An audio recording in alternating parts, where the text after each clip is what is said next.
Welcome to the July 13th meeting of the Board of Selectmen. If you please stand and join us in the pledge of flag. Pledge allegiance to the flag of the United States of America and to the republic for which it stands, one nation, under God, indivisible, with liberty and justice for all. Okay, the meeting is being audio and video recorded. First on the agenda is an application for a Class 2 license in garage repair for NJR Auto Sales, located at 265 East Center Street.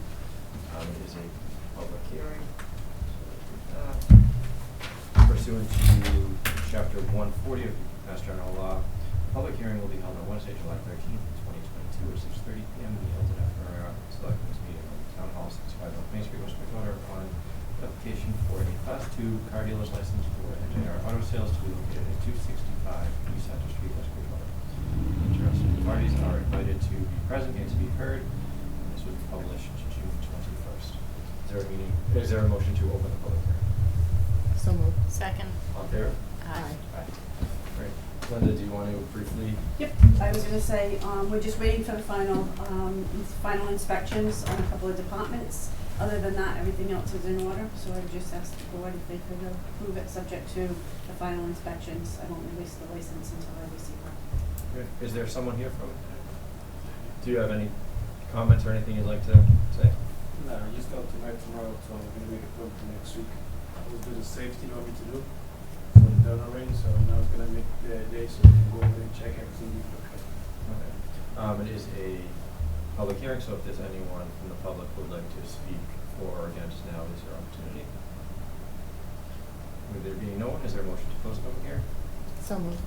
Second. All in favor? Aye. Aye. And is there a motion to approve the license pending, what is it, final inspection? Final inspections. Okay. So moved. Second. All in favor? Aye. All right, you're all set. Thank you. Thank you. Good luck.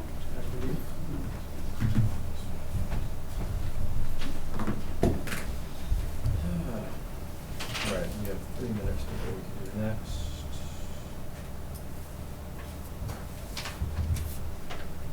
We have some meeting minutes on our end. We want to accept meeting minutes of February 16th, March 2nd, March 16th, April 20th, May 4th, and May 18th for review. So moved. Second. All in favor? Aye. Aye.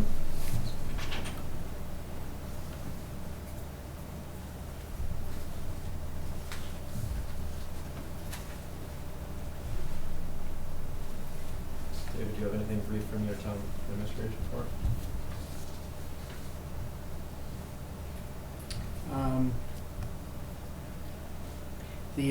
How about E, FYI BAT van, which is Brockton Area Transit Van. As you know, town meeting secured funding for an 8-passenger van. We've always historically had 2. The van that we currently have, also through BAT, has expired. It's 9 years old. So it looks like we'll be trying to secure a grant, so the state will pay for that van, inclusive of all maintenance for 5 years. I think it's a good idea for us to do it, so I sent in a support letter. So again, it was just an FYI to the board. Okay, thank you. What about the 200th anniversary? 200th anniversary, that's the fun one. The idea of it is right now, it would be on August 20th, is a Saturday. The idea is that we would start somewhere around 1, 2, 3 o'clock in the afternoon. We would have softball games of multiple municipal departments and potentially YIA as well. The softball games will go somewhere between 1 to 4, 1 to 5, somewhere in that time period. In addition to that, around 5 to 6 o'clock, we will have a band play for a couple of hours that has been secured by the Lions Association. And then at 8 o'clock, we will have fireworks. All of this will take place over here at the YIA field. We would close off the entire parking lot area, because the idea is to ask our vendors in town if they would be interested for one day to be able to provide food or sell food, but sell food and or alcohol if they are alcohol licensee, and provide food to anybody who would want to be here. So I envision family, residents, literally getting here at 1 o'clock and eating and drinking all day, watching games, and then listening to the band, and then watching fireworks. Everybody would park at the COA and/or the schools.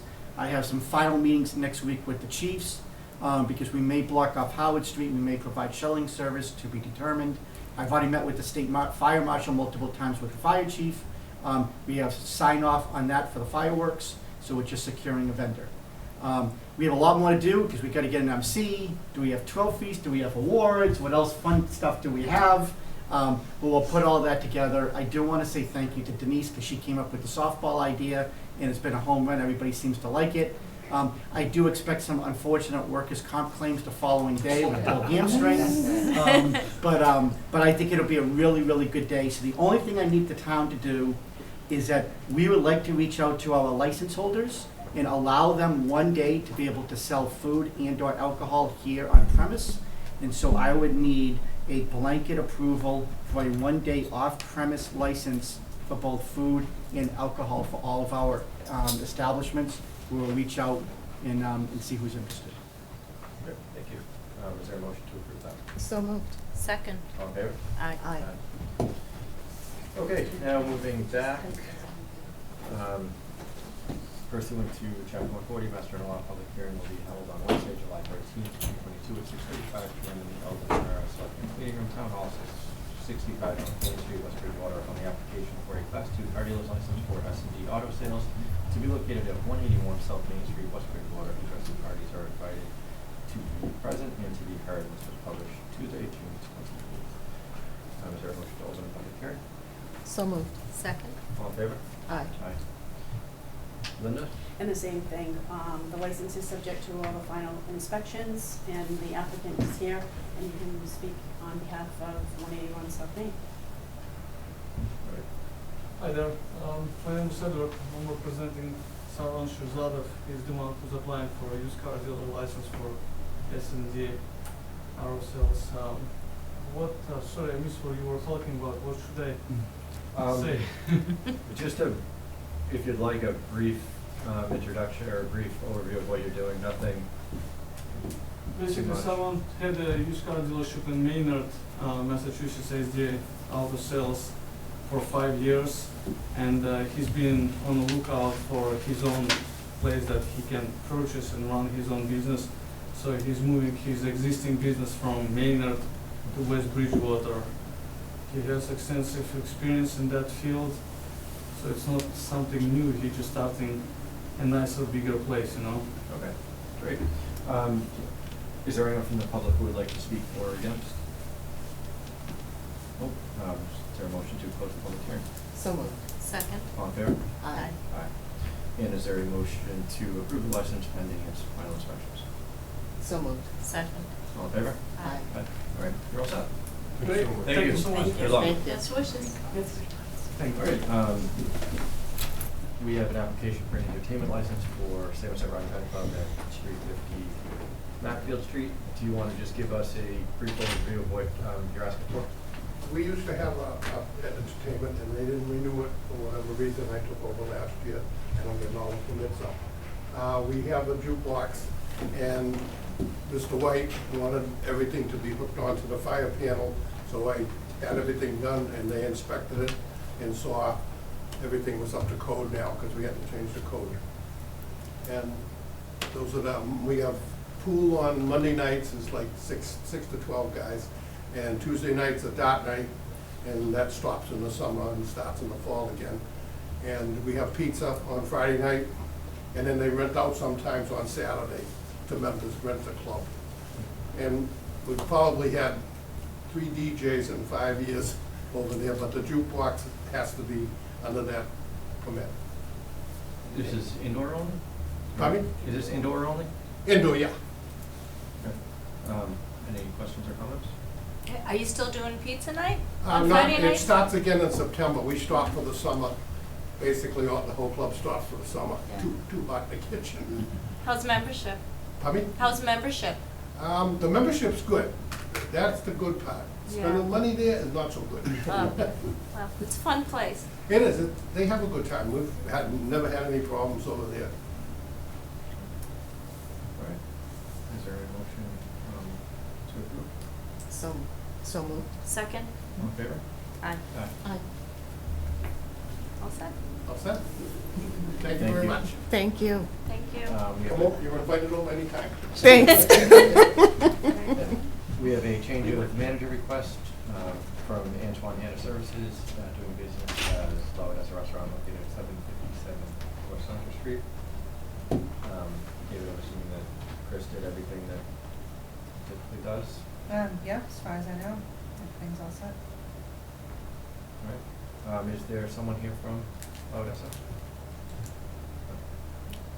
All right. Is there a motion to approve the change of manager? Yeah, so moved.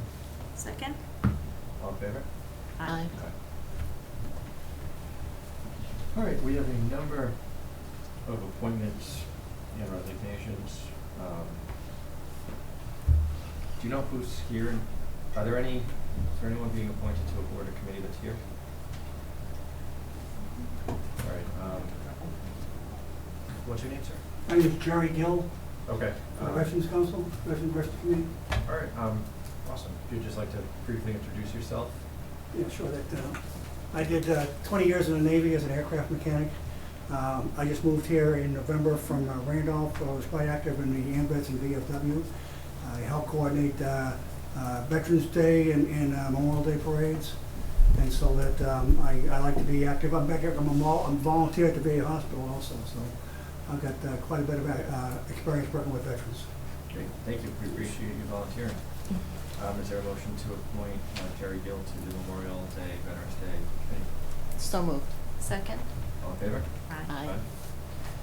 All right. Thank you. Thank you. Is Ava here? Thank you for Oh, my pleasure. I don't believe so. I just would like to say one thing. We made a change to the Memorial Day, Veterans Day Legacy Committee about 6 months ago because we want to make sure we could secure some state grants by making a change. And one of the changes that we made was to allow a student to be on the committee. And this is our first student volunteer from the school. So I know she's not here, but I thought that was just noteworthy. I want the board to know. I think that was fantastic that we got a volunteer from the school. Awesome. Thanks, David.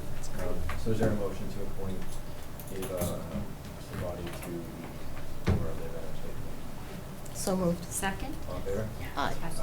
And Nancy and Paula volunteered for the Cultural Council. Either one of you would like to say anything? Don't have to. Do you want to go first? Oh, I'll go first. I'm a resident of West Bridgewater. I graduated from West Bridgewater High years ago. I'm involved in a lot of events, and I just want to get involved in some of the things that go on in town. Thanks, Nancy. Paula? I think you guys know me. I'm involved with the Lions Club. I'm involved with the Housing Authority, the Board of Assessors, and a number of variety of other things that go on. I've done a lot of work with the schools at Christmas time, helping get food for needy families, back to school supplies. And I just think with all my experience going on this committee can help bring it even more forward and bring more to the town. Thank you both. Is there a motion to appoint Nancy and Paula to the Cultural Council? So moved. Second? All in favor? Aye. Aye. Thank guys. you. Thank you. Justin Howard isn't here. Is there a motion to appoint Justin to the Board of Registrars? So moved. Second? All in favor? Aye. Aye. Oh, there he is. You were just approved. Do you want to introduce yourself, Justin? Yeah, I'm Justin Howard. I know a few people in here. Lived in town almost my entire life, or pretty much my entire life, so, yeah. Awesome. Thanks. We already appointed you. Yeah. Thank you for volunteering. Excellent speech. And we have the reappointment of David Moore as seal of Waste Managers. So moved. Second? All in favor? Aye. We have a number of resignations. Laura Williams has resigned as library director. April Edlund has resigned as library head of technical. And Adam Carrero has resigned from the advisory board. Is there a motion to accept those resignations? With a letter of thanks. So moved. Second? All in favor? Aye. Aye. Okay. We have an MS4 coordinator contract. David, do you want to Yep. briefly go over that? So as we all know, unfortunately, Mr. Delano is retiring this week. Tomorrow is his last official day. If we get him in a really good mood, he may sing for us. He's very good. But John is retiring, and so we are in the process of hiring for his replacement. In the meantime, we have requirements, statutory obligations that we have to comply with Mass DEP and other environmental organizations, and as a result, I need to continue having some type of leadership and stewardship of the office. So as a result, at the same hourly rate that is being paid right now, John has agreed to stay on for 12 hours per week in a remote consultant role. He will continue making sure that the department meets its obligations. He will also stay on till through the end of the year at our choosing if we would like, so that way he can help whoever it is that we hire to do some training, which we're desperately going to need. So I'm thankful of John, the fact that he's willing to do it, and so I would ask for your approval. Thank you. Any comments or questions? What do you think, John? I'm ready. Good It for took a you. while to finally decide, but I'm ready now. And happy to do this, not for the, I'm not gonna say for not any pay, but, What'd you say, you'll do it for no pay? Oh, okay. I think you misheard me. I may have stumbled over my words. I really wanna see the thing to continue, so that's why I'm willing to do it. We appreciate it, Thank you. everything you've done. Thank you so much. Yes, congratulations on your retirement. Thank you. I don't know if you saw it, but I left you a little thank you note downstairs on the swinging door that comes in on the entrance. No. Oh, There's a thank you note, and your board is mentioned, so thank you. thank you. Thank you. So is there a motion to approve that agreement? So moved. Second? All in favor? Aye. Votes to ratify Melanie Terrell as interim library director. Any comments, questions on that? Chairperson of the Library Trustees, Chris Lawrence is here. Melanie has been the Assistant Director for the last 6 months. She has a master's degree in library science.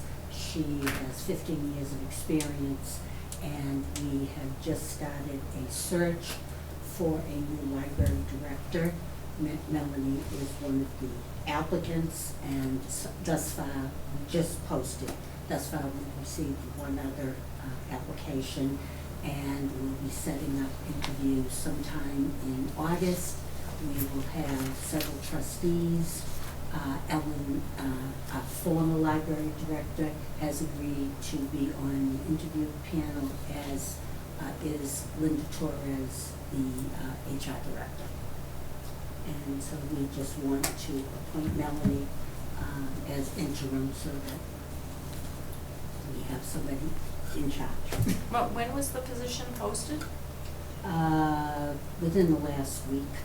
Last week. I posted it on MMA and the town website, and they took care of doing it on the library site Okay. as well. How many applications have you I received? have received 9 so far. None? It's only been a few days. Yeah. It's only Okay. been a few I days. posted it on Tuesday. Okay. Yeah. And that they're coming in to you? They're coming in. To me. Okay. You don't want them to come into the HR director? We're going to screen them together. Okay. So if someone wants to mail in an application, We're only accepting an email. okay, so they can't send anything certified then? We have always done it this way. With technology being what it is, I mean, if somebody contacted the library and asked to send a paper resume, we would just tell them to send it to the library. But during our last 2 employment searches, everything was done Okay. through a special email that we have set up specifically for that purpose. And I've been in contact with Linda and offered her the opportunity to be involved in the screening process once we get applications. Okay. You said you set up a new email address. Is it something that you both have access to? No, I do not have access to it. Why not? That way you can back each other up. because I've been using it for the last 2 years as chairperson and the head of the search committee. I will be happy to forward any applications directly to Linda as well. What's the hesitation? And what we wanted as part of the policy was to have all applications or resumes come into Linda as the HR director. And of course, she would share them all with you if you want them, or if you wanted her to go through them. But we wanted to try to centralize this process, so the information was coming in. This is the way that I Well, let me set it finish, up. please. So the information was coming into an official town office, Mhm. and people's information was protected. Hopefully no one's putting any personal information in there, such as social security numbers or anything like that. Sometimes people like to volunteer information, so you could start with a background check and everything. But we felt more comfortable with everything coming into the HR director. Her working with you, of course, and if you want to see every single application, absolutely. If you wanted her to vet through them just to eliminate any. We Okay. want to handle it ourselves. Well, hopefully Yes, we that'll always change in the have. future, because it's not the policy, as we. Well, I'm not going to give Okay. anybody access to this because we use this for all library trustee business. Well, why not do just what you said? You said it was a new email account.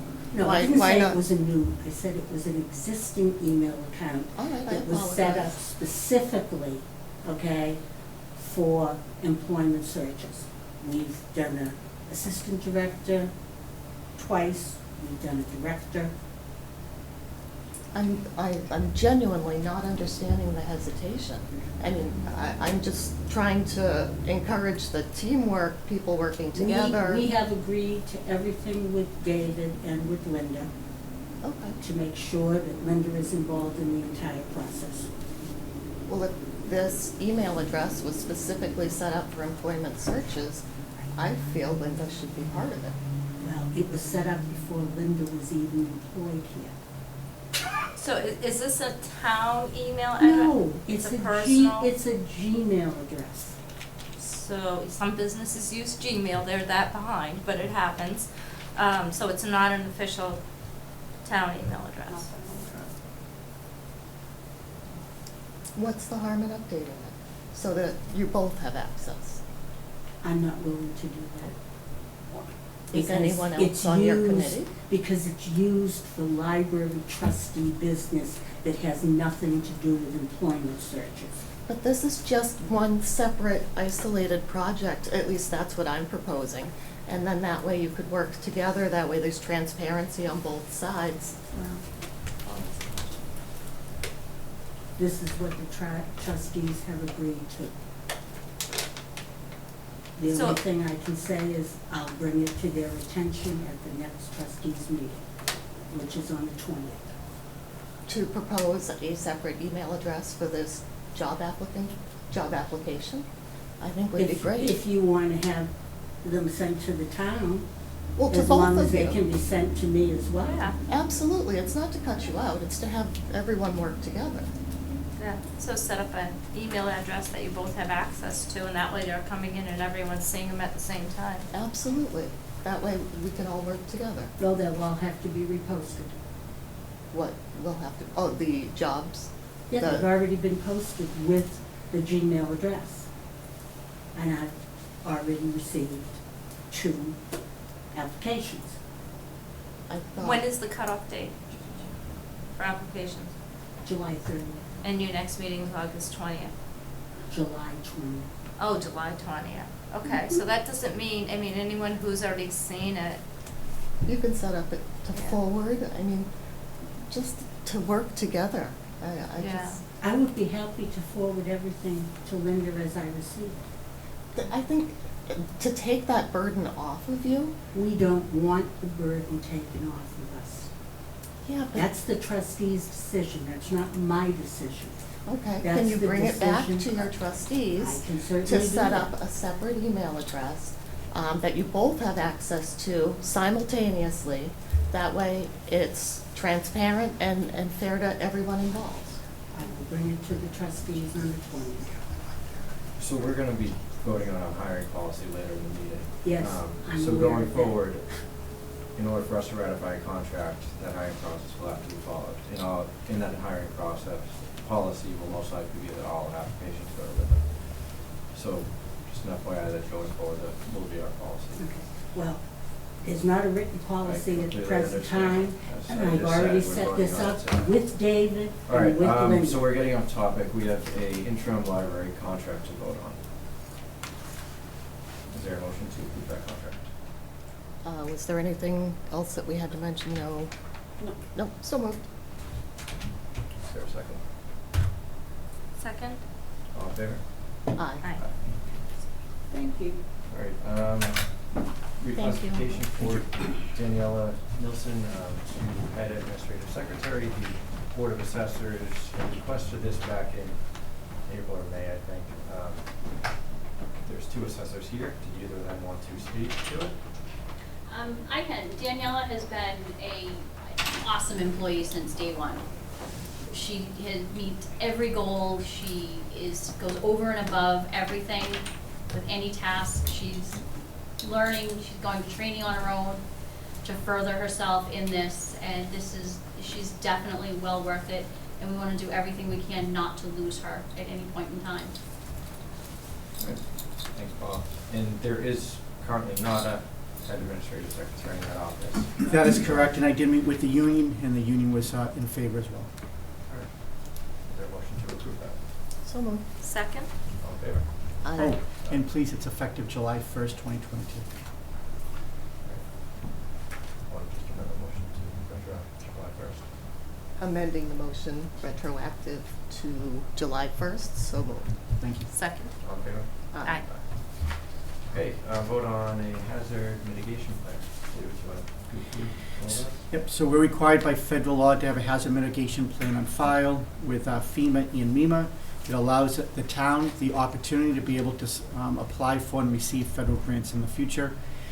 Through, Chris Iantelli did an excellent job, him and his committee, but Chris filed for a grant through OCPC that paid for the professional technical services in order to put this together. You can see it's 121 pages. We've just provided the executive summary. But with your approval, it will be supplied to both MEMA and FEMA, waiting for their approval. And we'll come back to this in 5 years. Thanks, David. Any questions, comments, or motion? The motion should be to accept the hazard mitigation plan as presented. Yes. Second? All in favor? Aye. Aye. Great. Public comment period. Anyone have anything they'd like to discuss? No? Town administrator's report. All right, thank you. So first on my agenda is a discussion that I've had with each one of you. I briefed all three members of the board last week individually. We went to town meeting and we got funding for a town plan. And the thought process at that time was just to hire a traditional town planner. I have continuously received a handful of complaints from residents that the fact that they are going back and forth between three inspectional offices, the Board of Health, the Conservation Commission, and the Building Department, that they have to tell their story 3 times. Sometimes they get some conflicting information, not necessarily everybody's fault, but when you tell the story 3 times, you're always going to say it a little bit differently. And so one side's really not working well with each other as well as they could or should be. Again, nobody's fault. The setup of our town hall lends to this inefficiency. So with that said, I have spent almost 3 weeks working on this proposal, and this is about the 18th draft. And so I met with each one of the board members last week. In the meantime, I then had a conversation with both Hugh Hurley and Bill Lucini as chairman of their respective boards, the Planning Board and the ZBA. I've also had a conversation with Tim Hay as chairperson of the Conservation Commission and John Cruz as chairperson of the Board of Health. All of their departments will be impacted as a result of this, and I can tell you that all of them enthusiastically were in support of what it is that we're attempting to do. The one caveat to that is, and again, I've asked everybody to be here if they would like to be, so that way you didn't just hear it from me, you could hear it from them as well, is that Mr. Hurley's one concern, a legitimate concern, is that under this scenario, is that there would be no authority usurped out of any of the inspectors and be provided to the planner. I let Hugh know that it wouldn't be. I placed it in writing, and he seemed to be comfortable with that, so when we go through it, he will see it. I also met with each individual staff member. John Delano, who unfortunately is going to be retiring, good for him, bad for us, but John will be retiring and staying on a part-time basis, as we discussed earlier. Rob Casper, our health agent, and Mike White, our building inspector. John, again, is here and is free to speak on his own behalf, but John and Rob both saw a lot of value in it and were very much in favor. Mike White, as building commissioner, was not as in favor. And again, I disclosed this in the summary, which I'm going to go through in just a moment. And his biggest concern is that he wanted to make sure that nobody was going to be micromanaging his time. One, that will not happen. That's here in writing. The other thing to keep note is the fact that I already oversee both the conservation agent and the building inspector. And again, John can freely speak. Since you are retiring tomorrow, if he disagrees with me, he certainly has full flexibility to do so. But I don't micromanage. People are professionals. They have to do their job.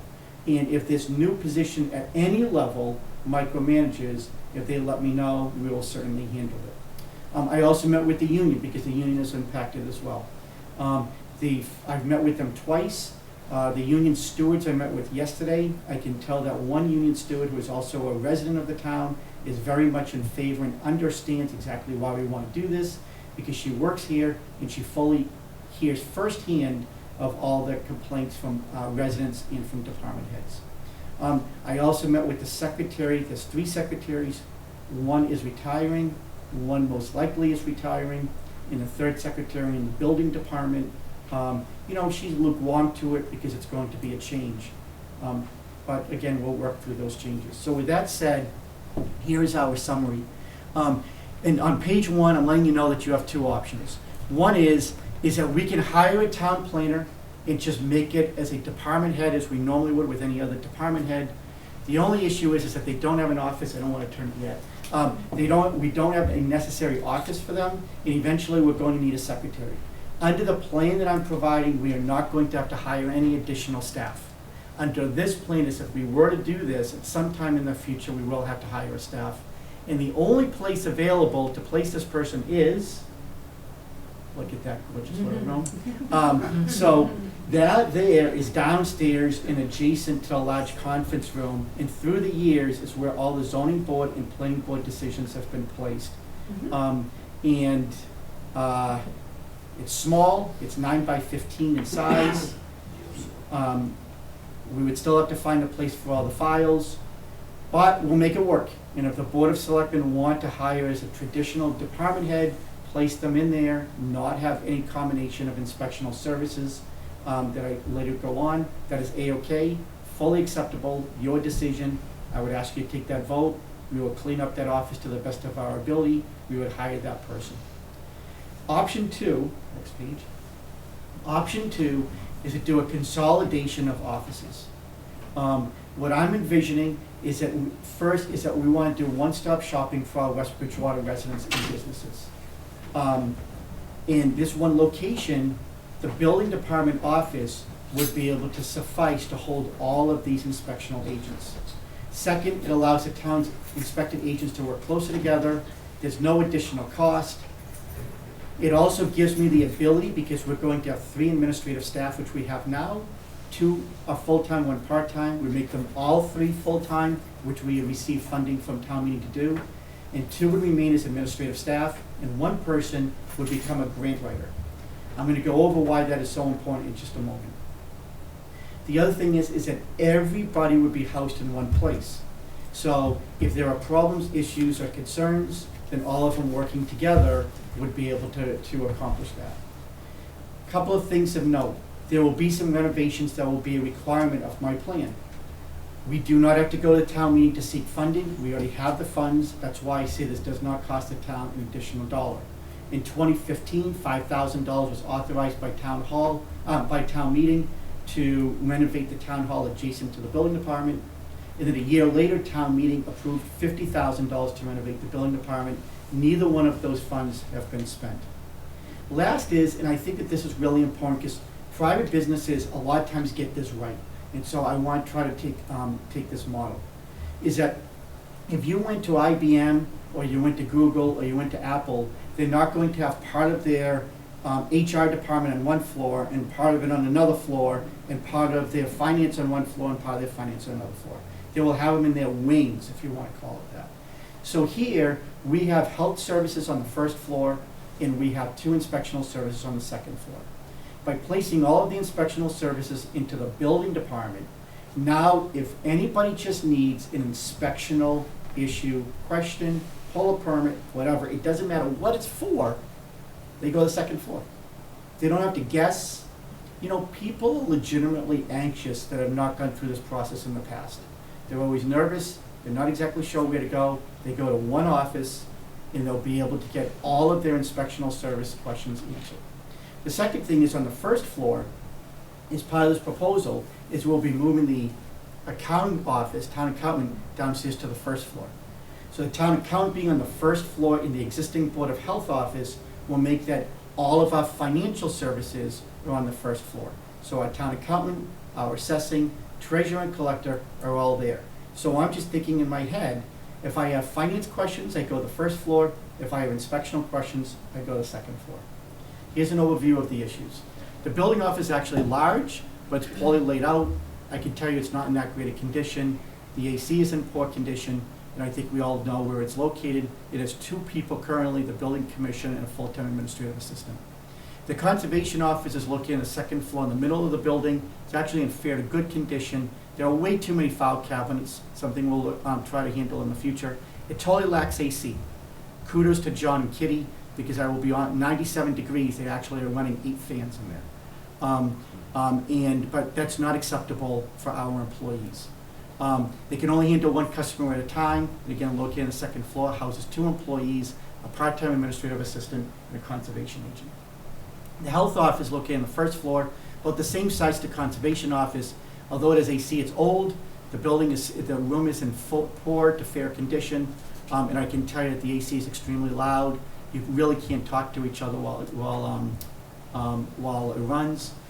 The other problem down there currently, which is going to have to be addressed, is that the exhaust from the boiler in the winter actually penetrates the office. So sometimes you have to leave the office because of the fumes that come in there.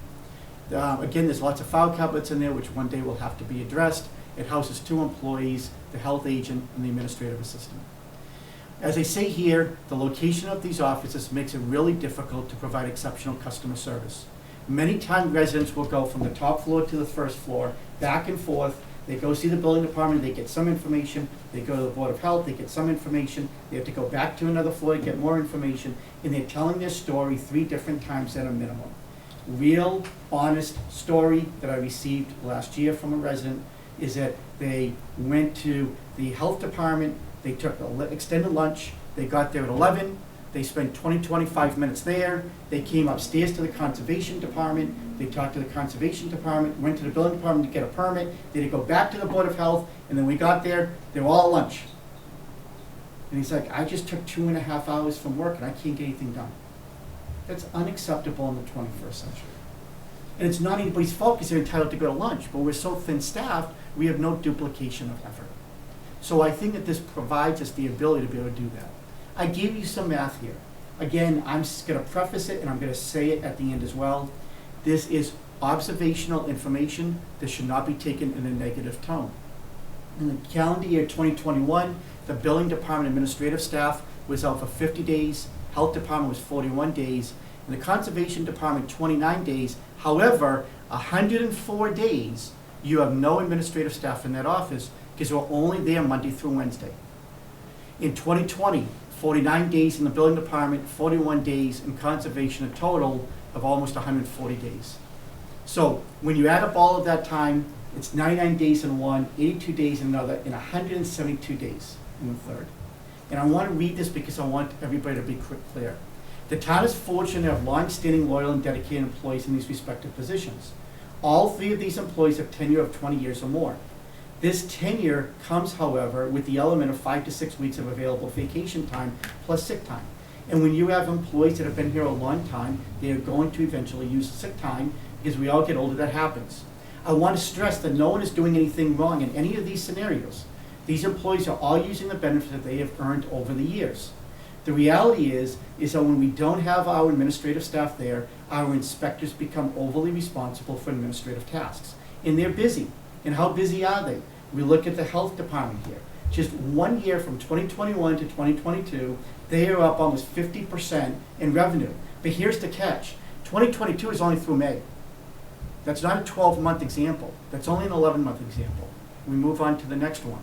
Conservation is up over 150%. And again, that's 11 months versus the previous 12 months. In the building department, it doesn't look like it's up as much, but I will tell you that 2021 and 2022 were vast increases over the previous years.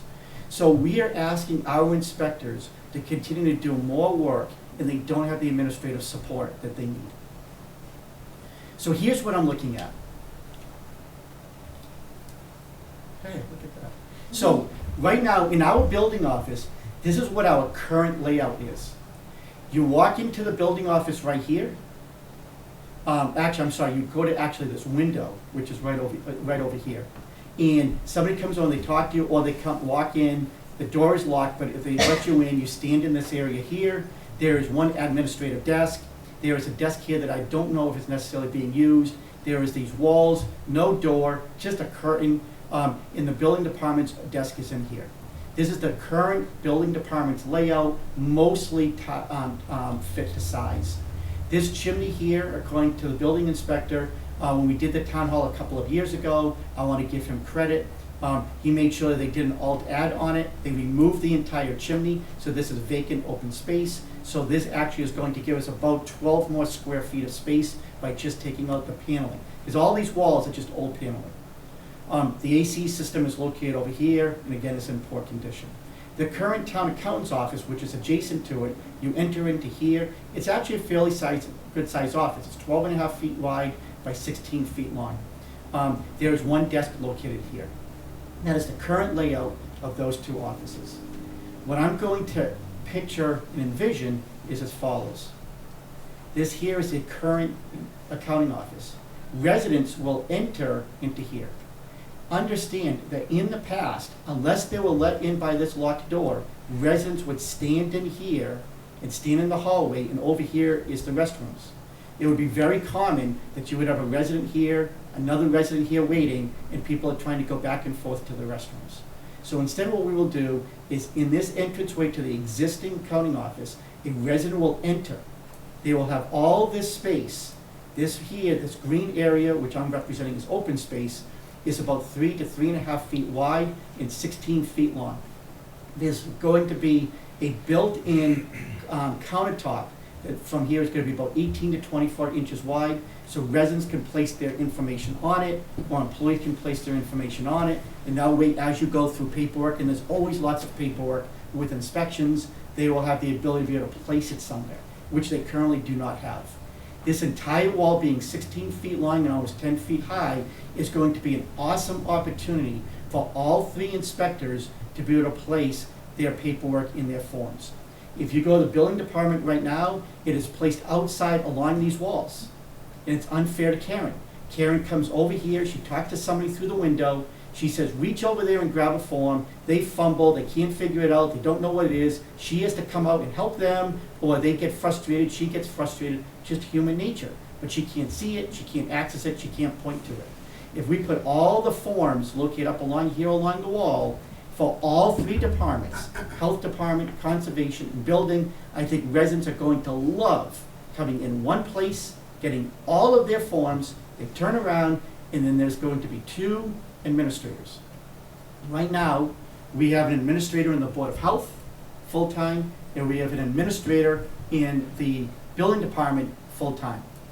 So what I'm proposing is we're going to take both of those administrators, and one is going to be here, and one is going to be here. And the reason I put them on both sides is because this middle right here, this counter, is going to be a Dutch door or a dummy door. So that way they can open this door. As you see in the Board of Health, it's 3.5 feet high. And it'll be a dummy door, so if these administrative staff would like to walk through here and be able to access any of these forms, they can. Over time, these forms, are going to have to be refilled. Instead of walking all the way back here and walking around, they can walk right through here. Mike has, in the building commissioners in the past, he really wants to put a computer out so that as we continue to convert to online permitting, residents have the ability to be able to go online. He originally was thinking about putting a computer somewhere in this area. What I'm gonna propose is down in this area here, there's a window here, we could put it's gonna be 2 feet long by 2 feet wide.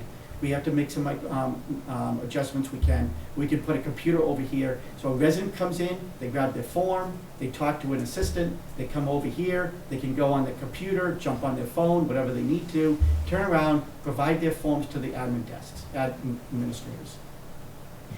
The administrators are not policy experts. They are going to have at their desk, for example, setback requirements that they can communicate. But there's always going to be issues and questions that they are not going to be able to answer. Currently, for example, when Karen sits over here, if she has an issue, she goes over to Mike, Mike comes over and talks to him.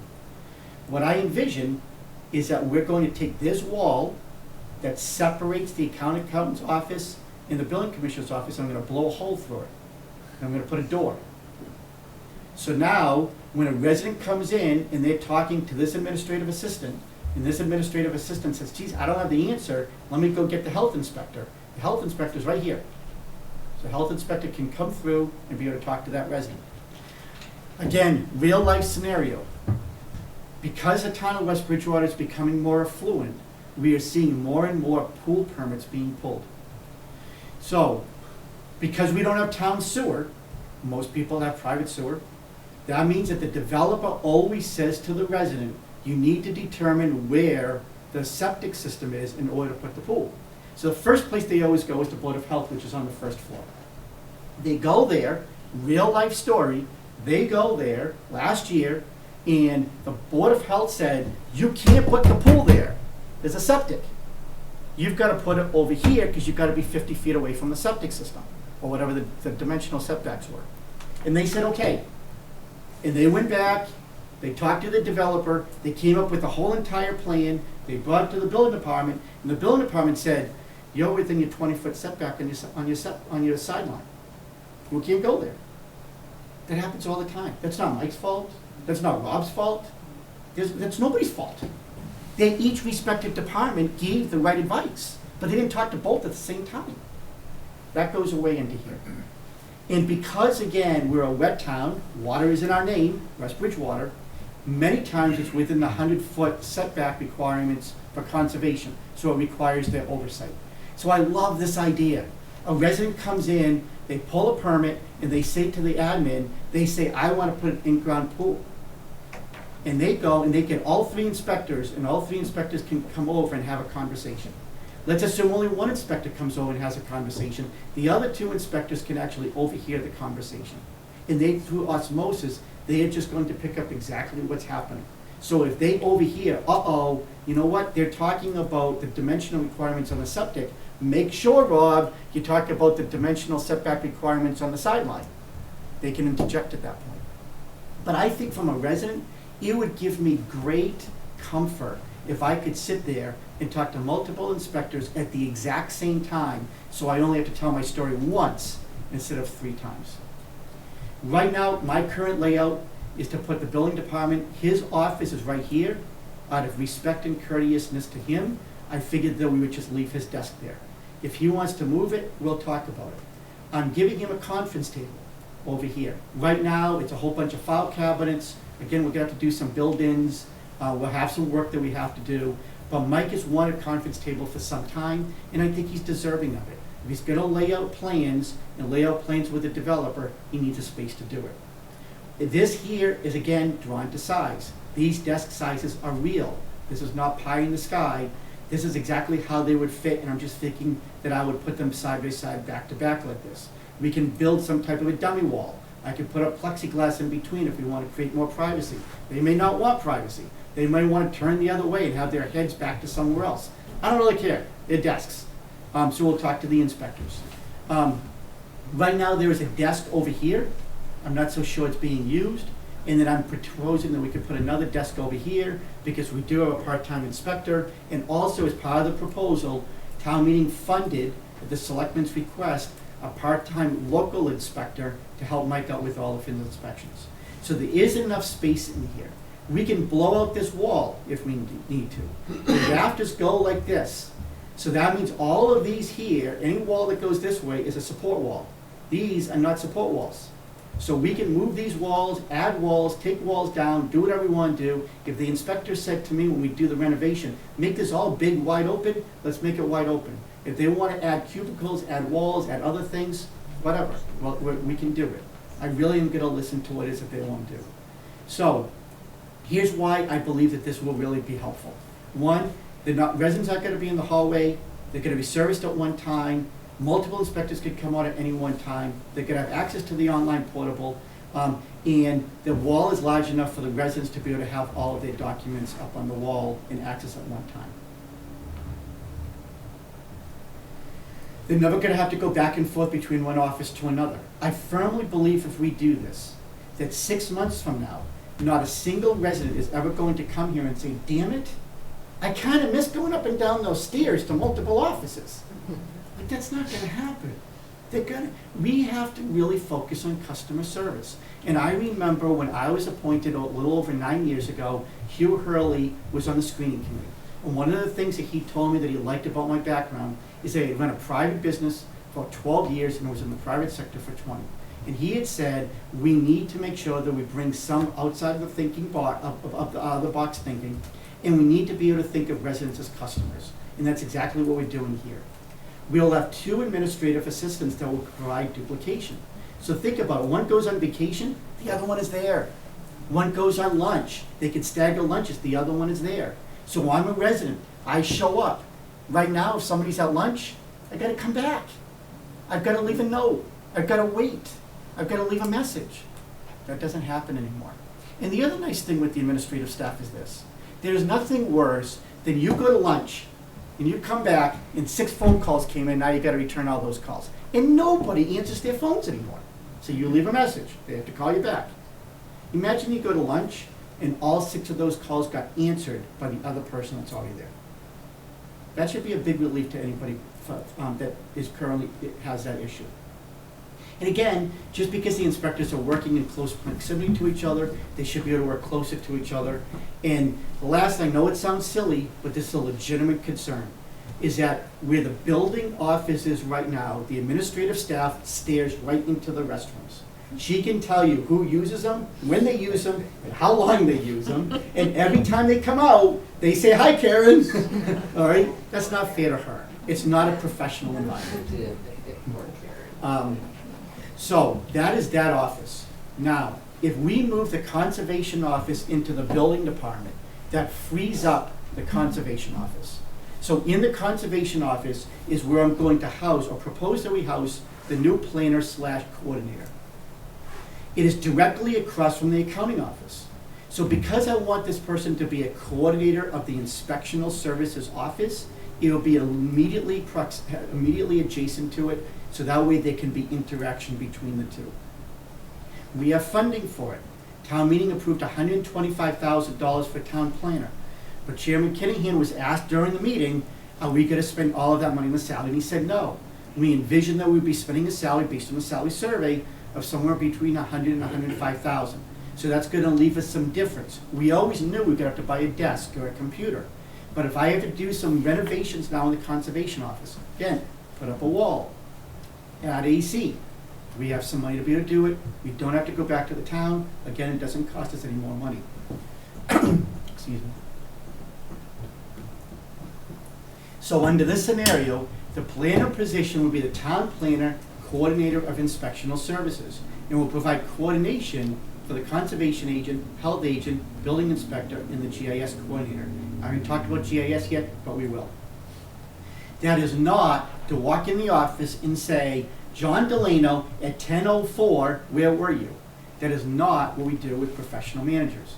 But what we do with professional managers is we have staff meetings. Because part of the role of the town planner is that they are going to be the professional support person to the zoning board of appeals and the planning board, the way the town administrator is the professional staff to the board of selectmen. That planner needs to have first-hand information to bring back to both of those respective boards. And both chairmen are here, and they can speak to it. But I can tell you what they told me, and I can tell you what I've experienced. It is very often that the ZBA sits there with an applicant, and they say to the applicant, okay, what's going on with your septic system, and did you go to the Board of Health? And they stare at them like with deer in headlights, because they didn't have a clue what to do. And or they say, all set. And we all know when somebody says, all set, you're not all set. But they don't have real-time information.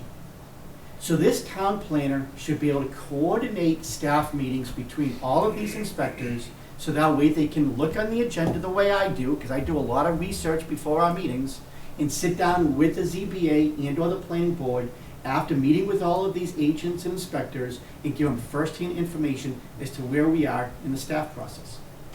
In that office, right now, is one part-time secretary. That one part-time secretary will become a full-time secretary. And that means that the inspector of services planner will oversee 3 administrative assistants.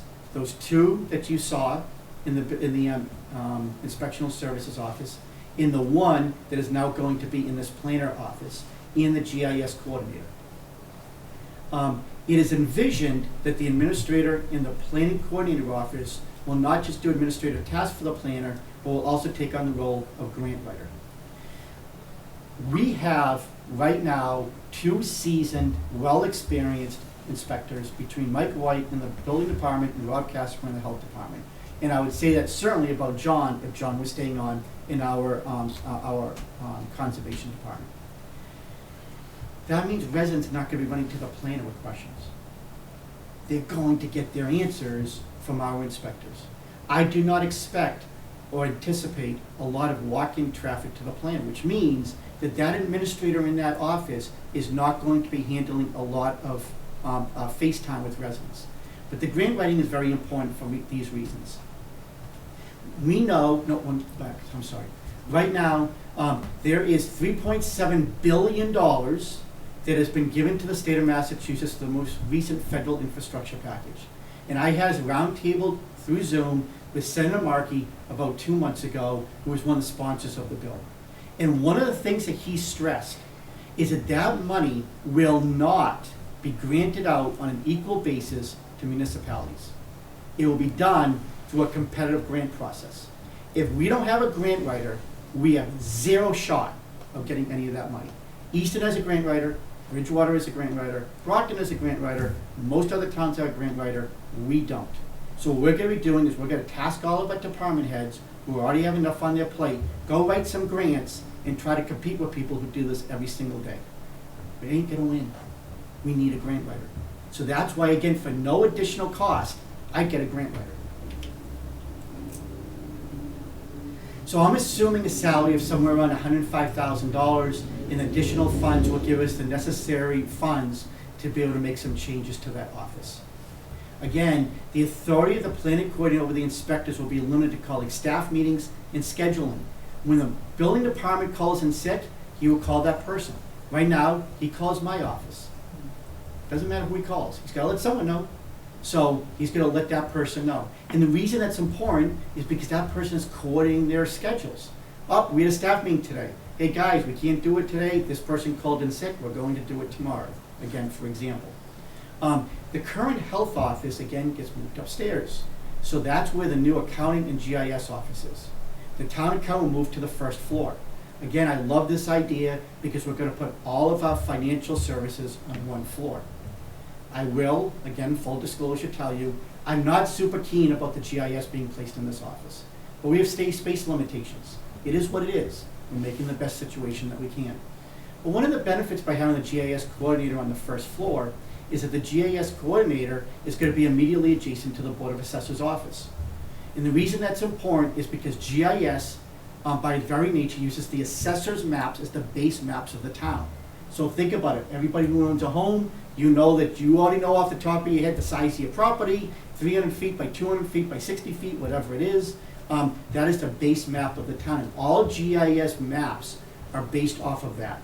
So by being placed immediately adjacent to the assessor's office, it allows the two of them to be able to integrate a little bit better.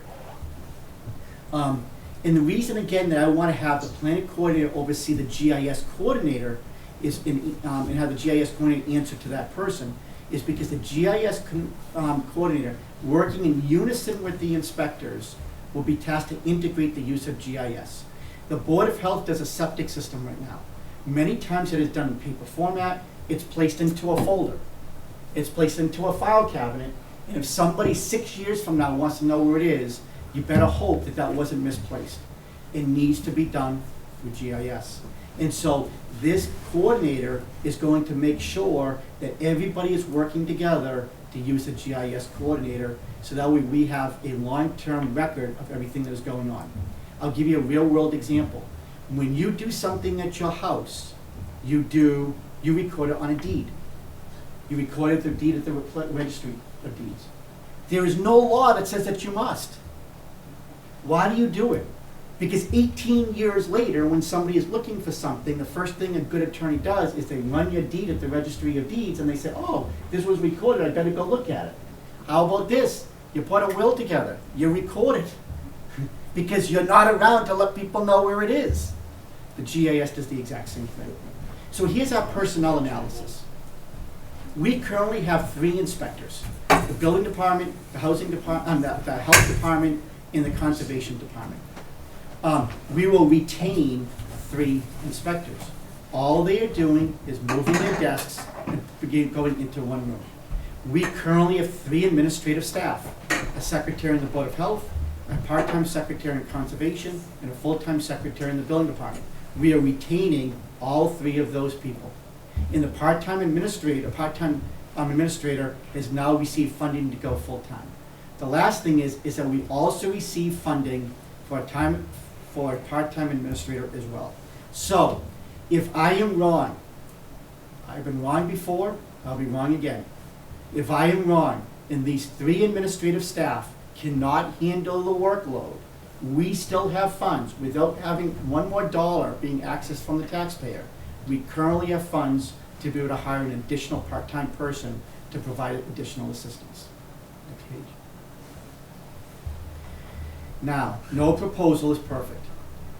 Conference table. It's 6 feet wide, it's 6 feet long by 2.5 feet wide. It actually matches mine in my office, that's how I measured it. I would like to be able to give Mike a little bit more room to move around it. He's only gonna have 12 inches. Again, I don't have, no, what can I do? It's 1 foot on each side. Lose some weight. We could put a treadmill in there, but it won't fit. But in any event, it's not perfect, but it's our sincere desire to give him the tools that he's looking for. There are file cabinets. Now, to Mike's credit, last year, he secured a grant through the state and we moved all of those files into digital format. They're all empty. They're all gonna disappear. So it creates a whole bunch of space. This same grant is anticipated to be available this year. We won't know until late fall, early winter, which was the time period last year. But the idea is to apply for that grant again and see as to whether or not we can digitalize the copies in the Board of Health office and the Conservation office. If we do that, that's gonna free up a whole bunch of space. And this is the idea that I really, really like, going back to our customer service model, is that a resident comes in to talk to our administrative assistant. Everything has been digitalized. And instead of running to file cabinets, they literally click on a folder, they open up the digital folder, and in that digital folder is going to have everything listed for Board of Health, Conservation, and Building Department. They'll open up that subfolder, they say, I need a decision from the ZBA, the secretary, administrative staff is able to print it, it's done. It's all right there. We don't have that ability to do right now. The goal is to get there. Maven and our health personal information will have to remain confidential, and I'm looking for a legal answer on this, but short term it looks like that information must stay in paper format. So those file cabinets will probably have to remain. Again, they don't take up a lot of space, but again, we will probably have to eventually move those upstairs, again, depending on space. There are some legitimate concerns that was brought up earlier, as I mentioned with Mr. Hurley. Building commissioner. will remain the zoning enforcement officer and code enforcement officer. There will be no infringement on his authorities per Mass General Law. He is the exclusive decision maker on these issues. The planning coordinator will only administer scheduling of the building department. I see the exact same thing in the conservation. I see the same exact thing in the health department. These are statutory requirements that belong with those respective people. And I bring this up to drive home the point. Right now, all three of those people, the building commissioner, conservation agent, and health agent, all have contractual language that they answer to me on a daily basis. And I think all three of them would admit that I have never once in 9 years gone to any of them and said, change your decision. That has never occurred. They have statutory authority. We may talk, sometimes we disagree. Their decision holds. Construction costs and timing. We all know construction costs right now, not ideal. And obviously some timing of construction. So we're a little bit fortunate that the Conservation Commission office will be in the short-term vacant. So we may have to move the building department in there while we do the construction. But I can tell you that once we hire someone to blow out a door, add carpeting, take down the walls, which is old paneling, put up new walls, put in a new AC unit, put some new carpeting down, that's not gonna take 18 months. I mean, once they start, you're probably talking 6 to 8 weeks tops. So again, not perfect, nobody likes construction, but it's the reality of the situation. We wanna integrate these offices. And we have to also be very, very wary and not totally understand that there are employees affected by this proposal. Few people like change. But I do firmly believe that after the initial anxiety and everybody is working together and they can see each other and they work as a team, I think they're gonna realize that there's some benefits from it. Here are the benefits. The inspectors will be able to work closely together. They'll witness firsthand when residents make inquiries. And again, I envision when multiple inspectors at one time will be able to help a resident. And I firmly believe that residents are going to absolutely love one-stop shopping. They're going to come to one office, grab all of their paperwork, and receive all of their answers. This is the feedback that I have received. In speaking to both Rob Casper, the health agent, his words to me were, quote, "The end result is that my desk is in a different place," end quote. Yes, nothing else changes. He has no objections. I spoke to the chair of the Board of Health, an elected board member, and again, his concern, as echoed by Mr. Hurley, is that as long as no statutory authority is erased or diminished, that the Board of Health, he's really in favor because he hears all the complaints as well. And again, to reiterate, there is no dilution of Board of Health authority or the agent's exercise of discretion. The building commissioner, he is here, he can speak for himself. In speaking to him, he was not entirely in favor of this. He had reservations and was not entirely in favor of the proposal. He feared that he would now have to answer directly to the planning coordinator. Again, he didn't see anything in writing. We had a conversation for about an hour to an hour and a half, but I tried to reassure him at that time that his fear should be unfounded. But again, we're always all concerned about the unknown and about what changes. But as I say here, the planning coordinator is limited to being involved in coordinating of scheduling. He has no authority to alter the decision-making of the building commissioner, nor have operational oversight of the building commissioner. Again, he has statutory authorities in that. And I recommend, and I say the exact same thing here in reference to the Board of Health. Conservation Commission, both are here. Again, I don't want to speak for them, but I can tell you that I've spoken to both of them. The chair, as long as there's no statutory authority that is erased, the chair has no concerns whatsoever. And the same thing with the conservation agent. He retains all of his powers and all of his authorities. He has no objections.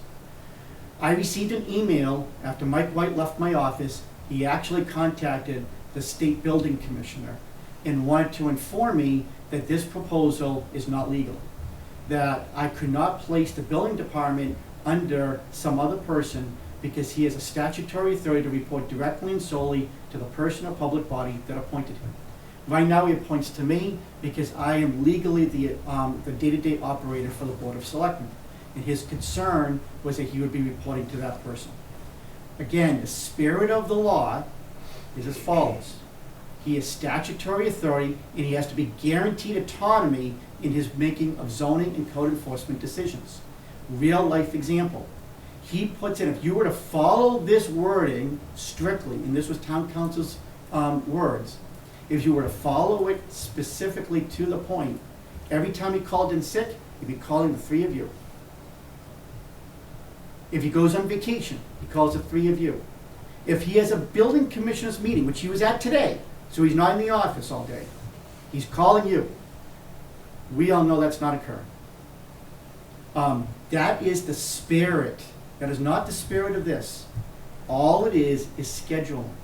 Mike White will retain 100% of all the zoning and code enforcement decisions and decision authorities. Everyday staffing and scheduling is done by staff, and will remain so as well. Town council emphasized that as long as the building commission's statutory authorities are not infringed upon, this proposal follows the spirit of the law.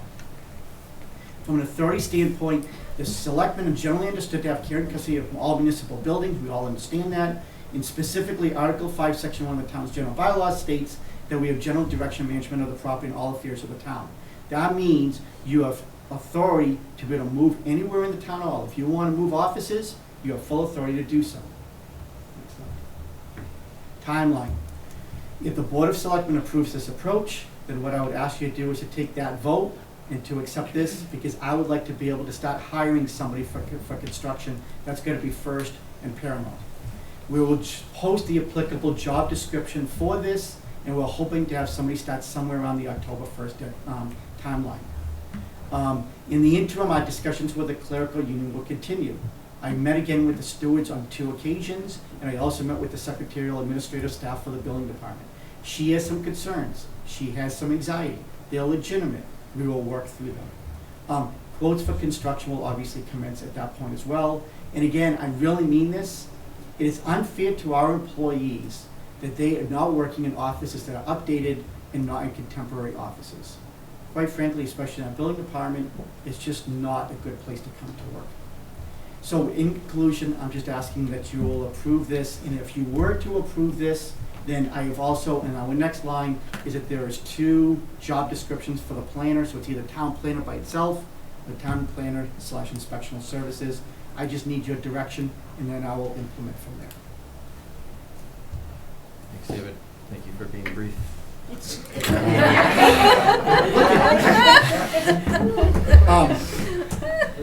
I could have been longer. But the reality is this. This affects a handful of people's employment, and they deserve to make sure that we have been thorough and that there's been a thorough explanation to you. We also have a lot of residents in town that have given 20, 30 years of their life, some of them in this room, that on zoning and ZBA boards, that this affects as well. So again, I'm being brief. But everybody, if we make this change, we may not make another change for 20 or 30 years. Everybody deserves to know that we have really invested the time and energy into this. I'll shut up. So, Thank you. there are a number of impacted departments. I don't know if you guys have anything to add, if John and Tim, if you want to have anything from a conservation perspective. Go ahead. I have seen this, this kind of organizational setup in other towns, and it works very well in other towns. And I think David outlined a number of reasons why it works well, and I'm in favor of it, and if I were staying, I would be ecstatic. Do you have anything else? And as he put in the report, the complaint I get all the time is that there's nobody there, or the wall says back at a certain time. And we all know when you're on a site visit, that time is floating and it's not exact. So coming up with a way to have a staffed position where they can come in would help a lot of the problems we see.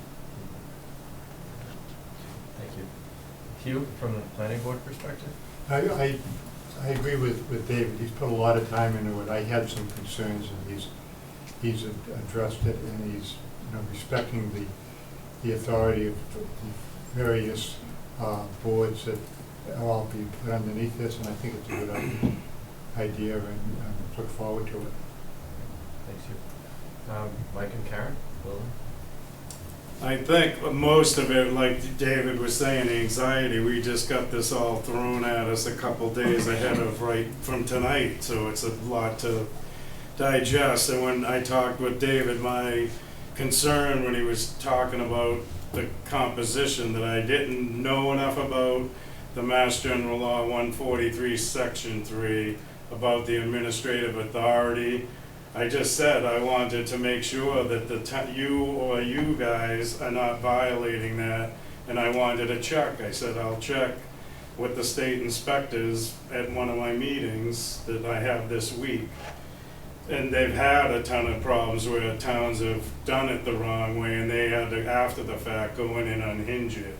But if everything stands true that, and I was confused in this, he just sent it an hour or so before the meeting so we could see the layout of it, that it said the planner would be scheduling me. To me, scheduling me is you're gonna go do inspection, you're doing this, that, and the other thing. And he said it would only be vacation or days off. I'm like, well, that's my interpretation of scheduling it for an inspector is totally different. And other logistical things, I know that he was talking about a Dutch door through what's my curtain private office area. I would ask for another space. When I'm doing the plan reviews, it's technical and you need quiet. Right now, even with no one there, when Kathy Reed's phone rings, I pick mine up. You can hear everything through the paper-thin wall, but having a door with Karen, whoever, and health agent, whoever needs to get to the secretary, traipsing through what's supposed to be my semi-quiet zone would be detrimental to me. It would make things harder, but that can be rework the layout, and actually that could help with the conference table. Like you said, I'd have to lose 50, 60, 70 pounds to fit in the 12-inch space. And one other thing that and like I said, all of this is sprung on, and you really can't in a day or two digest the whole thing, would be we've been struggling because we've needed the help for years.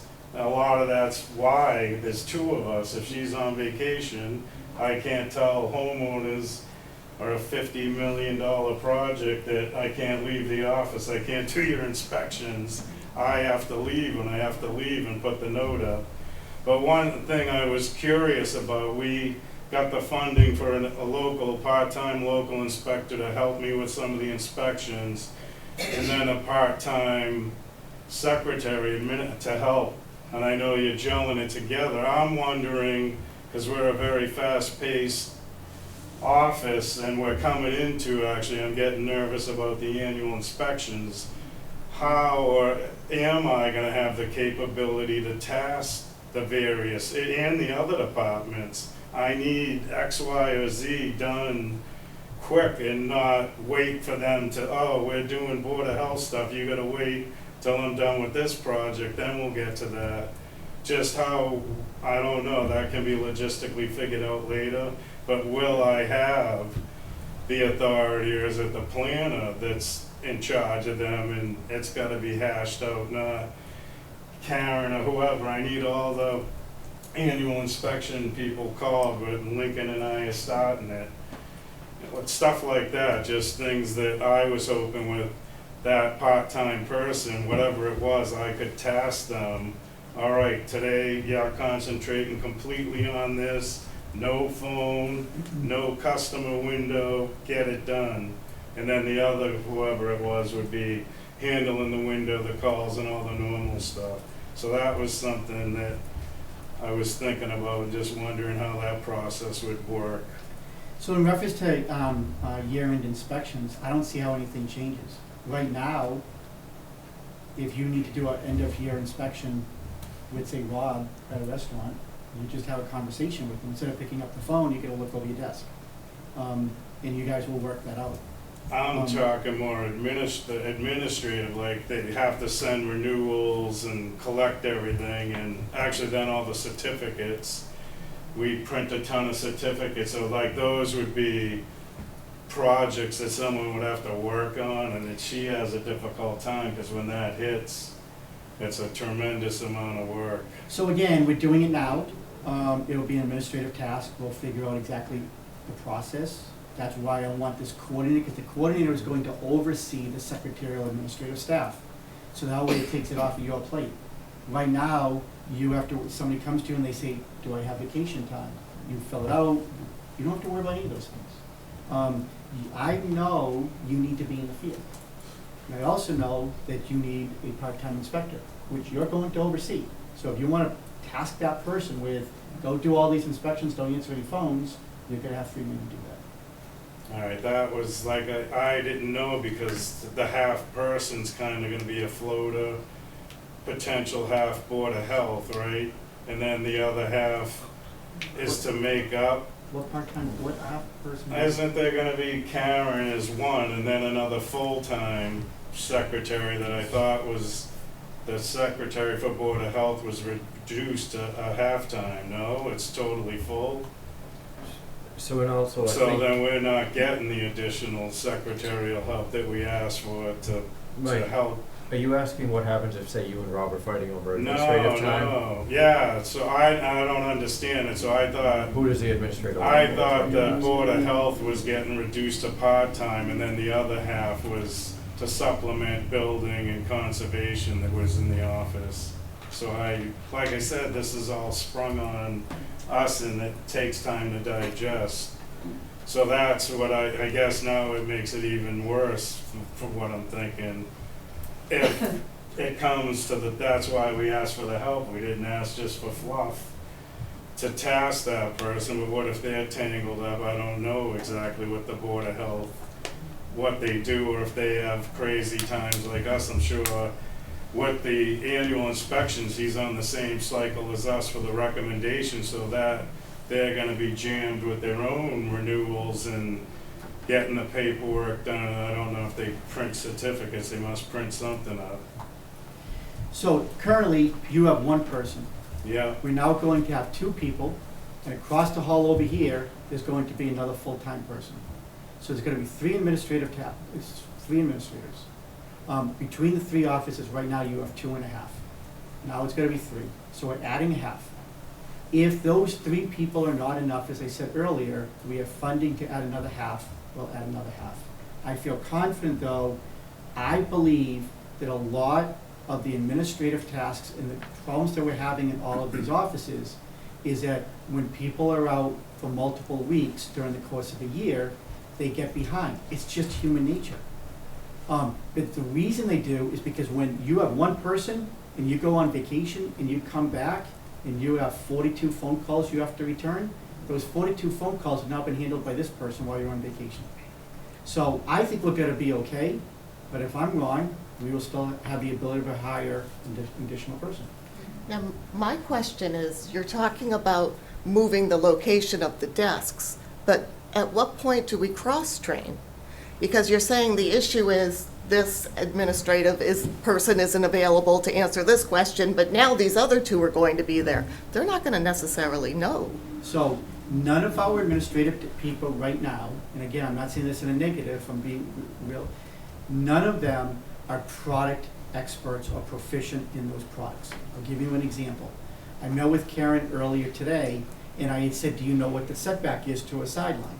And she doesn't know it off the top of her head, and she shouldn't, but she has a checklist. She just looks at it, and she says to him, oh yeah, it's 20 feet. All of that information will still be there. However, when somebody then says, well, I really want to build this and I want to do this, Karen doesn't know that, nor does she need to. She talks to Mike. So she's an administrator. Pick up that form, fill out the form, hand me the form, I make sure the forms are filled out, thank you very much, go give it to the inspector. Doesn't matter which inspector it is. You're just giving it to the inspector, it's an administrative task. They are not there to be able to say, zoning decisions. Does Karen make zoning decisions? Does she provide zoning expert? She legally can. Exactly. So they're not product experts. They're administrative task people. Answer the phone.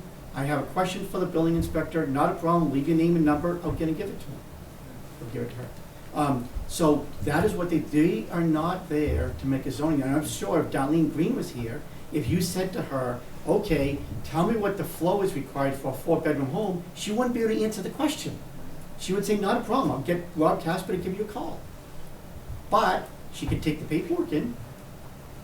That's what we'll be doing. So they don't have to be, when you say cross-trained, I think that through osmosis is that people pick up information. For example, Lorna is our secretary, as you know, on maternity leave. When she started here, we hired her because she was smart and she was very savvy. She knew zero about municipal government. She didn't know what a common vic was. Few people do. And now she's pretty damn good. Because she was just in the office and she learned. And so now she's able to provide more information than she ever could before. I guarantee you that Karen can provide more information now about the building department than she could 20 years ago. But when it comes to high-level sophistication stuff like zoning issues, it goes to Mike. If it comes to what is the flow for septic, or, hey, you know what? Is this weed really a wetland? Kitty doesn't answer that question. John does. That is product-specific that they don't have to be cross-trained on because they're not doing that part now. They're just taking the paperwork in, informing them that they will provide it to the inspector, and then the inspector will then provide whatever information they need to. So would you change the phone number and have it, I mean, how would that work? Now you're gonna have 3 separate desks with 3 separate phone numbers? So the short answer to that is changing phone numbers is very simple. We have a pretty robust phone system. But again,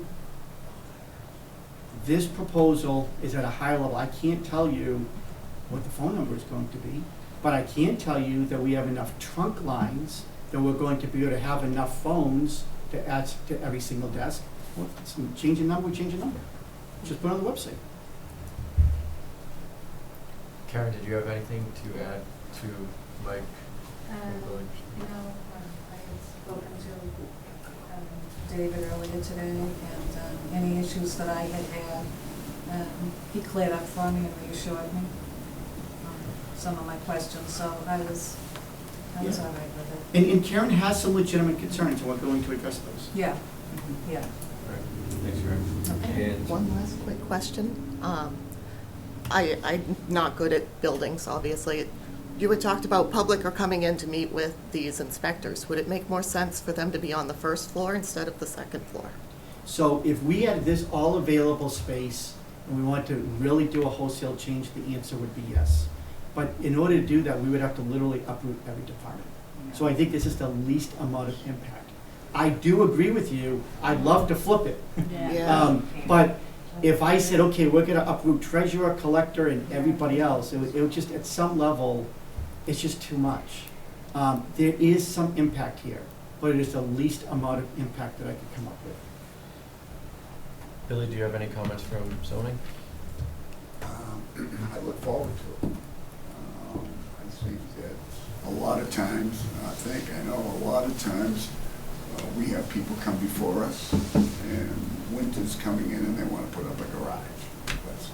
We can't answer the question because something was missed or wasn't on the plan.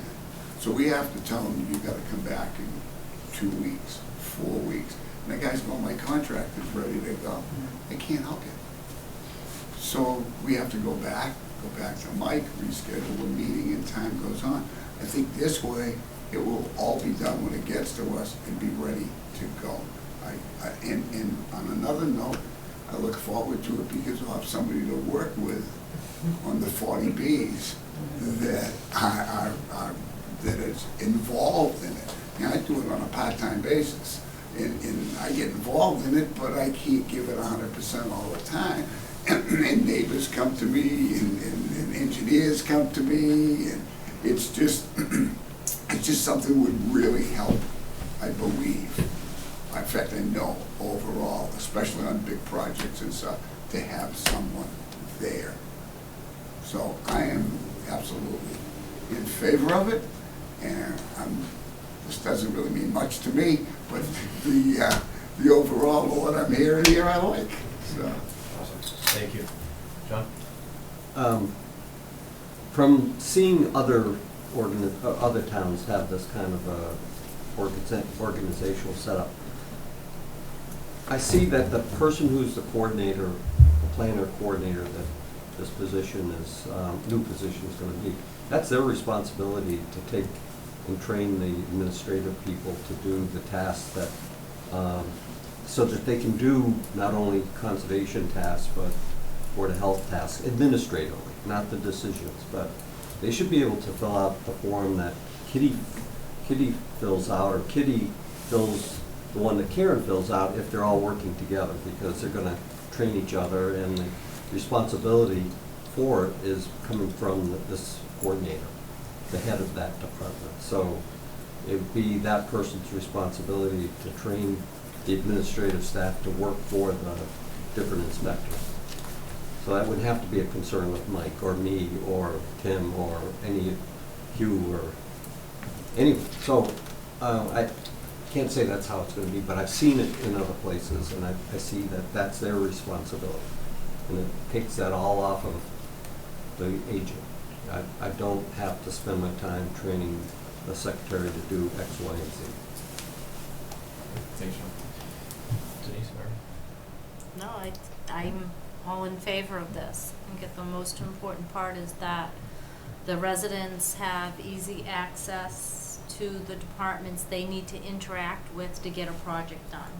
And nothing is more frustrating than going from one area to another to try to get the right answer. So I think coordinating it all, putting it together, easy access. I agree with you, it would have been nice if we could have done it on the first floor, but logistically and time-wise and financial-wise, we can't. But I think it's a great idea. I think we should move forward with it. I'm ready to make a motion if... Yeah, I am too. I had a lot of reservations and a lot of questions going into it, but David has clearly talked to everyone and is making this work. So all of my questions have been satisfactorily answered, so I'm fine with this. Right. So, Oh, what's the... David, we have a job description in front of us. We have two, actually. So that's next on the agenda. Oh, First, sorry, the I thought we were consolidation. there. Well, we have to approve We the have to- consolidation yes. of inspectional services. Oh, okay. So it's either approve the town planner So I- inspectional or the... I make a motion that we approve the town planner inspectional, or the consolidation of the inspectional services. Second. All in favor? Aye. Did I do that Okay. right? You did. Oh, good. No, And you did now great. the town plan job description. So I provided you two. This one here is town planner, which is just going to be a department head. And the next one would be the town planner / coordinator. And since you have approved the inspectional services consolidation plan, then I would ask that you approve this job description. This is in line with what we will be doing under our new hiring policy, which we'll be discussing in a moment, which is whenever we post for a job, the Board of Selectmen will approve the job description in advance. So this will be the new job description, and we would like to be able to post this as quickly as possible, so that way we can try to target that October 1st appointment. Thanks, David. Is there a motion to approve? Make a motion to approve the, I'm sorry, could you go back? What was the official title? The coordinator of inspectional services. Second. All in favor? Aye. Thank you. Thank you. David? Oh, I'm sorry. So hiring policy. So we have worked, again, for weeks on this hiring policy. Oh, no worries. I will go through it briefly. Like, what's brief and by your, can we define it? Yeah. This is, we're just accepting this for review, Yes, right? that is correct. So what I have done is this. Is that you are now, based on your most recent bylaw, is that you will ratify all contracts exclusive of the school committee. And as a result, we have defined the following. What will happen if it's an elected board? What will happen if it's a renewal of an employment contract for a department head with an elected board? When a department head under the Board of Selectmen, excluding these positions, fire chief, police chief, lieutenant, HR director, we've defined that. When a fire chief and police chief vacancy occurs, what will happen? When the HR director is vacant, and the reason that's important, in all these other positions, the HR director plays a key role. But if the HR director's not here, somebody's gotta do it. He's not allowed to leave because it becomes me. And then obviously when the town administrator, because of the role that I play, I will not be here, so I have defined that for you as well. When a non-department head vacancy occurs in a town department under the selectmen, this is important because I want that respective department head to be instrumentally involved as part of the hiring process. Renewal of all the contracts. And then the last thing is Board of Selectmen ratification. The reason this is important is because it is going to be unfair to tell an elected board, follow this policy, follow this process, but then we're not going to ratify it. So if they follow the process, the job description is approved in advance, the entire process is followed, we bring to you a really good qualified candidate that matches everything, the expectation is that the Board of Selectmen would ratify at that point. That would only be fair. But it also needs to be made aware to all those elected boards that they are required to follow the policy, as Chairman Kenningham stated earlier, to the library trustees. All contracts will be contingent upon the following, which is the new benefits package that the Selectmen approved in July 1, 2014. So again, we have consistency, and then we're going to make sure everybody has been queried and/or sorried, and also depending on what their job titles are, that they pass DOT regulations, and then you would just sign it. So I can place this at your next meeting so you can review it in the meantime. Okay. I'm fine with approving it now. I don't know how the others feel. I want to go through and read it. I haven't read. I'd like to read it too. Okay. So I'd make a motion to accept the hiring policy for review. Second. All in favor? Aye. Great. Okay. Remote meeting? Then remote meeting. Unfortunately, I got tied up and I was not able to get back, but actually I did call him back. I didn't hear back from him. So we all know that remote meetings, since the pandemic started, have been allowed. Initially, it was to allow board members to participate remotely so that everybody wasn't in a room. As we've gone through time, we are now basically back at normal operating procedure. There are some towns that are still looking to have remote meeting accessibility, and the legislation on that expires on July 15th. So the legislature is looking to extend it. The Senate, at least in my opinion, but the Senate did the right thing. They extended it, no changes. The House, unfortunately, decided to do the following provision. They extended it, but under the category that we must allow remote participation for all residents during that meeting. So that means even though we have an in-person meeting right now, I would have to set up a Zoom call, Google Meets, whatever, put the link out, and make sure that somebody that wants to participate remotely has the ability to do that at all times. Now, in this meeting here, we could probably pull it off. I'm fortunate because Linda, Christine, Lorna, all very good. We have professional staff. You have professional staff. We'd have some bumps. We could figure it out. But that is for every single board and committee. And on Wednesday nights in the highlight of our season, we have 4 board meetings on a Wednesday night. You'd have to have staff at all 4 of those meetings to make sure that it's being administered. Now let's look at our small-time departments that have no staff. And I'm just going to point it out. Right now you have no staff. Right now you have minimal staff. You have no staff. Deb, you are now in charge of Zoom. Right? Good luck with that. Exactly. Chromebook. So, we want to joke about it. Here's the caveat. Every time that a board member violates that, it is a $200 fine. Wow. So Deb, if you can't figure out Zoom with your committee, you guys might get charged $200 each and every time. It is asinine. It doesn't work.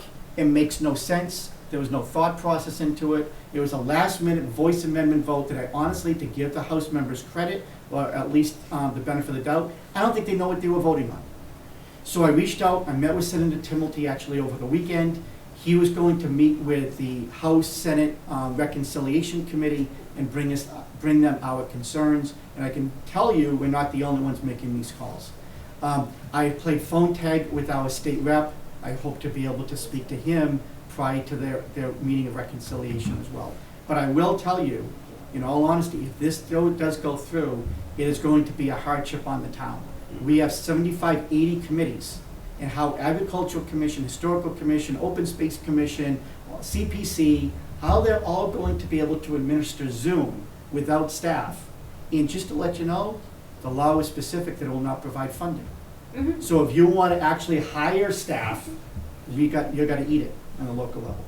So we're trying to fight it, I'm just giving an FYI, we'll see how it goes through. West Bridgewater Water Department, they provide a confidence report, it's on our website. It just lets everybody know that overall our water quality has been pretty good. It passes all criteria, except for the handful of months that it didn't for the PFAS, but it's on our website so that people can see it and read it. And last on the agenda, but second to last that I will discuss, is the Lincoln Street request to use Lincoln Street property land. They have a trailer. They have been extremely good to the town. They donate a lot of money and effort and time back into the town.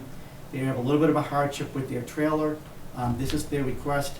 They're asking as to whether or not that with the selectmen's approval, that they can put the trailer on that property in the short term. They recognize that in the next 18 months or so, there'll be construction there, of which they will have to move, and I'll have to find a new location. But again, I'm bringing it to the board's attention since it was a request to the board. The first ever woman president of the Lions is here, if she'd like to speak. I think Jerry's email pretty much says it there, and like David said, we have to move the trailer, we have the yard sale 2 times a year, so we'd like to put it over there temporarily. We have a liability policy through the Lions Club, so if anyone comes there and there's some type of injury or whatever, the town's not responsible, we have the liability for it. We'll maintain the area, we'll make sure everything stays clean, neat, orderly, whatever it is that we need to do, we'll do it. And like David said, we're constantly giving stuff back to the town. We donate to different organizations in town, families in need, we help out. You know, as the motto says, where there's a need, there's a lion. So, we would like to be able to put the trailer there. We'd like to be able to put the trailer there for the short term until we can find a more permanent location. How much is the liability policy? I believe it's $1 million. Yeah. $1 million? I think that's enough. So you can't go, you are banned from the yard sale. Questions, comments? Motion? Make a motion to approve the Lions Club request to use the Lincoln Street land. Second. All in favor? Aye. Aye. And you. last item, I want to say this in open session because there's not a need to go into executive session at this point. We were going to go into executive session specifically for the building commissioner.